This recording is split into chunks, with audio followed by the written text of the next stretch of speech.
Hey everyone, welcome to the Explainer. So have you ever wondered how those massive commercial ships manage all their dirty engine water without just ruining the oceans? Well, today we're unpacking a truly remarkable piece of engineering, the Oily Water Separator, or OWS. Okay, let's dive right into this. Here's our roadmap. First, the bilge water problem. Second, we'll go inside the OWS itself. Third, we'll hit the strict 15 ppm limit. Fourth, we'll compare the OWS to the ODME. And finally, we'll talk about enforcement and those notorious magic pipes. Part 1. The bilge water problem. A messy reality. To really get why this technology even exists, we need to head all the way down to the bottom of the engine room and ask what seems like a pretty logical question. Why can't ships just pump bilge water directly overboard? I mean, a ship floats on water. The bilge is mostly water, right? Well, that assumption right there sets up the immediate stakes of what we're looking at today. Because what actually ends up gathering in a ship's bilge wells is a seriously nasty concoction. Just during totally normal day-to-day operations, the engine room produces this toxic cocktail of seawater, freshwater, condensate, and cleaning chemicals. But here's the real kicker. All of that mixes with constant, totally unavoidable oil leaks and drips from the heavy engines and pumps. If a ship were to just pump this untreated raw mixture straight into the ocean, it would be an absolute environmental disaster. We're talking about leaving a massive, toxic oil slick right in the vessel's wake. Part 2. Inside the OWS, the journey of a drop. Since we obviously can't just dump that dirty water, enter the mechanical hero of our story, the Oily Water Separator. By definition, the OWS is a highly specialized pollution prevention device installed right there in the engine room.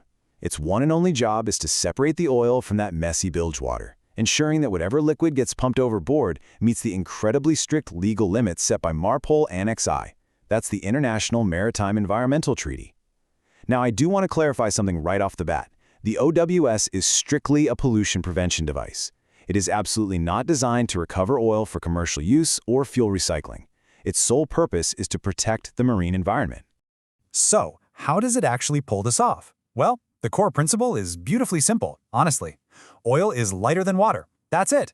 This entire highly engineered system basically just relies on accelerating a basic, naturally occurring phenomenon. And these specific mathematical densities perfectly illustrate why this works.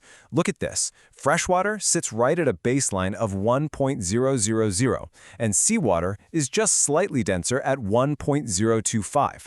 But fuel and lubricating oils, they range from about 0.82 up to 0.98.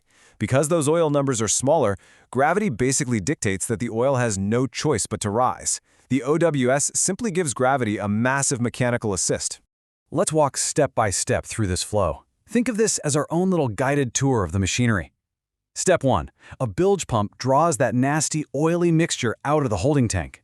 Step 2. It enters the first stage separator. Now, this stage relies purely on gravity. The large oil globules naturally float to the top and get skimmed off. Pretty simple. But we're not done yet. Step 3 pushes the remaining, still dirty fluid into a second stage separator, which uses some really advanced coalescing filters. And finally, Step 4 is the ultimate test. The fluid passes through a 15 ppm meter, our ultimate quality control checkpoint, before it is ever allowed to leave the ship. I want to zero in on that second stage separator for a second, because the coalescing process here is just ingenious. Gravity can only do so much, right? It catches the big drops. But what about those stubborn, microscopic oil droplets that are just sort of suspended in the water? Well, the coalescing filters actually force these tiny droplets to crash into each other and merge. As they combine, they form larger, more buoyant drops that finally have enough upward force to float to the surface so they can be removed. It's essentially this microscopic demolition derby, all designed to clean the water. Part 3. The strict 15 ppm limit, the quality control checkpoint. We've seen the mechanics, so now let's look at the standard. 15. That single number is literally everything. 15 parts per million is the absolute, non-negotiable maximum threshold for overboard discharge. If the water cannot hit this standard, it simply cannot go into the ocean. End of story. To really wrap our heads around the incredible strictness of this MARPOL limit, let's break down what 15 ppm actually means in the physical world. It means allowing a maximum of only 15 liters of oil for every 1 million liters of water. To put that into perspective, imagine a massive swimming pool holding 1,000,000 liters of water. We are talking about allowing roughly a single medium-sized bucket of oil in that entire gigantic pool. It is an astonishingly small amount, which really shows you just how fiercely international law is trying to protect our oceans. Which naturally leads us to a pretty tense question. What happens if the oil hits 16 ppm? Like, what actually occurs down in that engine room if this incredibly tight threshold is breached by even a single part per million during the sensor's calculation? So the crucial point here is how the system reacts to a failure. This 15 ppm bilge alarm is continuously, obsessively monitoring every single drop.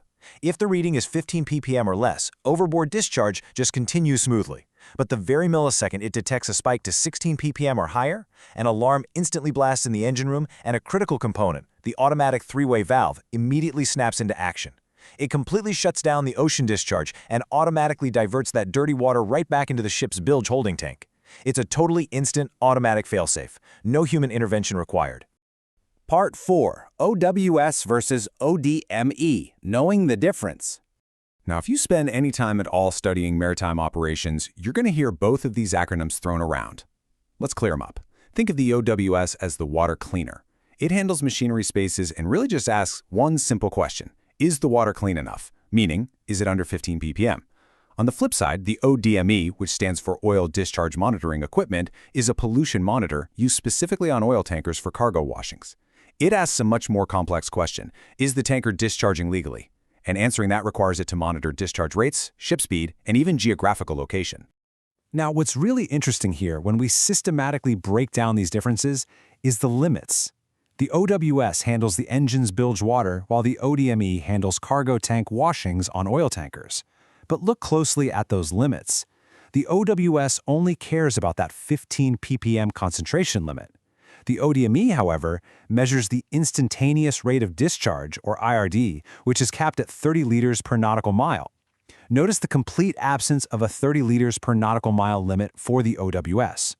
For those machinery spaces, the only controlling factor is that super strict 15 ppm threshold. Part 5. Enforcement and magic pipes when systems are bypassed.